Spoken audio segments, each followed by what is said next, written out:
ሁለንተናዊ ብልጽግና ስንል ያንን በሙሉነት ማረጋገጥ ነው። አማዱስ ኢኮኖሚ ለሁሉም ከሁሉም በሁሉም ሲፈጸም ነው። ፖለቲካ አካታችና አሳታፊ ሲሆን ማህበራዊ ትውልዳዊ ልማትን የተንተራሰና ያሰበ ሲሆን አንድ ባንድ እናያቸው። ኢኮኖሚው መዋቅራዊና ሰው ወለድ ጭቆና ይወገድ ነው ያልነው። በእኛ ስርዓት ውስጥ ሲስተሚክ ጭቆና አይኖር። የሲቪክ ባህል መጎልበት አለበት። ክልሎች ኢምፓወር ይደረጉ። የነገዋን ሀገር ዛሬ እንስራ። እውቀት ቴክኖሎጂን ኢምብሬስ እናድርግ። እሳቤው ይሄ ነው። አሁን ተቃርኖዎች አሉ።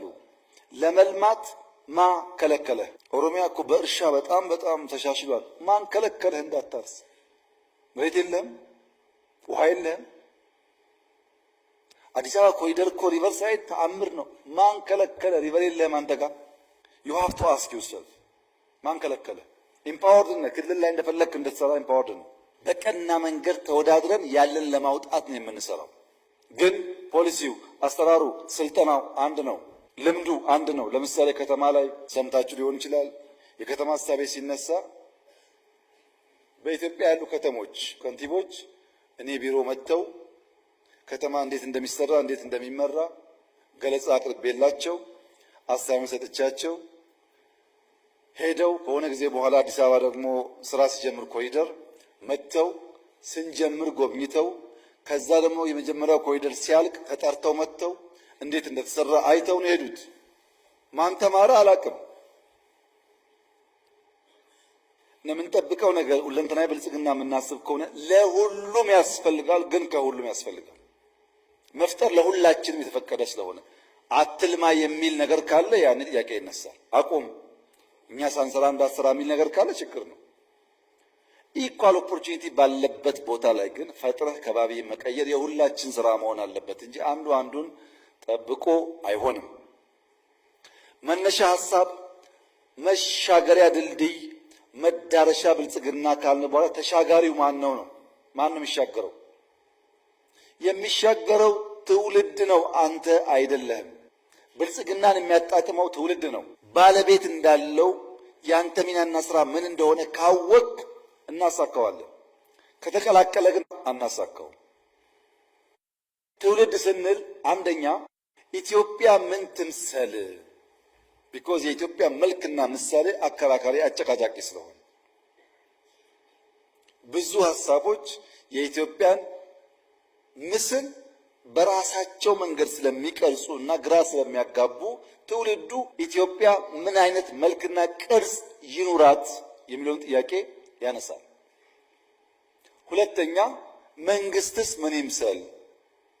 የመንግስት አስተዳደር ስርዓት ምን ቢሆን ነው ህዝቦች በሰላም በጋራ በትብብር መኖር መበልጸግ የሚችሉት? ሶስተኛ ትውልዱ ራሱ ምን ይምሰል?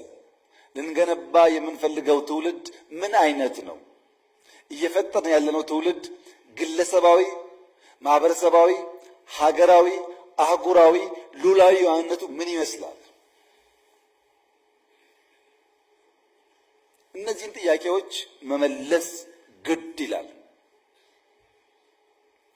የመጀመሪያው እዚህ ባለን ሰዎች የተሟላ ግንዛቤ ሊያዝበት የሚገባው ነገር ኢትዮጵያ ህብረ ብሔራዊ አንድነት ያለባት ሀገር ካልሆነች በቀር ሰላማዊና ልማታዊ ጉዞ ማድረግ አይቻልም። ህብረ ብሔራዊ አንድነት ያለበት ሲባል አንደኛ አስተዳደሩ እውነተኛ ፌዴራሊዝም የሚተገብር መሆን አለበት። እያንዳንዱ ክልል በህግ በተሰጠው ስልጣን ለሰላም፣ ለልማት፣ ለብልጽግና ካለ ጣልቃ ገብነት የሚተጋ መሆን አለበት። ምን እስኪሆን የኢትዮጵያን ኤግዚስተንስ ጥያቄ እስከሚያነሳ ድረስ።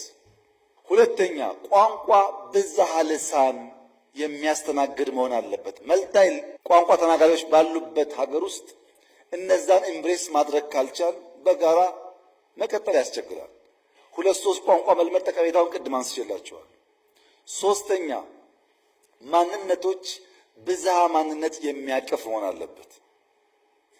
ስለዚህ ህብረ ብሔራዊነት ስንል አስተዳደሩ፣ ቋንቋው፣ ማንነቱ ኢንክሉሲቭ መሆን አለበት ነው። የወንድማማችነት እሴት ሲባልስ ሌላውን እንደራሱ የሚመለከት ብሔርና ሀገራዊ ብሔርተኝነትን ማስታረቅ የሚችል እኔ ኦሮሞ ነኝ፣ ምንም ችግር የለው።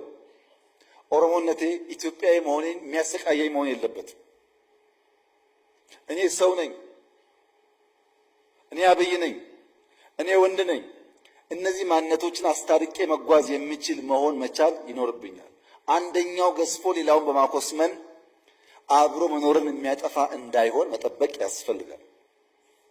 ሶስተኛው የሲቪክ ባህል ይጎልበት ሲባል በስምምነት በመግባባት የጋራ አስታራቂ ተቋማት እና ህጎች መፍጠር ያስፈልጋል። ለዚህ ነው ህገ መንግስቱን እኛ ስልጣን ስላለን አንቀደውም፣ ተወያይተን ህዝብ አወያይተን የህዝብ ግብአት ወስደን ዘላቂ የሆነ ነገር ለመስራት ጊዜ ቢወስድም እንድከም ያለው አሳታፊ መሆን ስላለበት ቀጠናዊ ትስስር ላይ ከሁሉም ጎረቤቶች በሰላም አብሮ ማደግን ታሳቢ ያደረገ በጋራ ለማደግ ጥረት የሚያደርግ በንግድ በኢኮኖሚ የሚተሳሰር መሆን አለበት። ይሄ ማለት ናሽናል ኢንተረስት ኮምፕሮማይዝ የሚያደርግ መሆን የለበት። ሶስት የግንባታ መሪዎች አሉት ትውልዱ። መደመር አፍርሶ የመጀመር የፖለቲካ ባህል ለኢትዮጵያ አይጠቅምም፣ መቆም አለበት ብሎ ያምናል። ስለዚህም ማስተካከል፣ ያለፉ ስህተቶች የሚያርም የሚያርቅ፣ ማስፋት፣ የቀደሙ ድሎች ጠብቆ የሚያሰፋ፣ ማበርከት፣ ለዛሬና መጪው ትውልድ ጥቅምና ፍላጎት የሚሰራ ሐሳብና ተቋም፣ ሀብት፣ ወረት ማንበር ማቆየት ያስፈልጋል። በምን ስትራቴጂ ነው የምንገነባው ያላችሁ እንደሆነ አንደኛው በጎ ፈቃድ፣ ማገልገል፣ መስጠት፣ መሰጠትን ልምምዱ ባህሉ ያደረገ መሆን አለበት። በጃፓን ሀገር ጽዳት አስቸገራቸው ይባላል እና መንግስት ልጆች ከትምህርት ሰዓት ውጪ አካባቢያቸውን እንዲያጸዱ ያስገድዳል። ልጆች ካጸዱ በኋላ የተለመደ ሲሄድ ወላጆች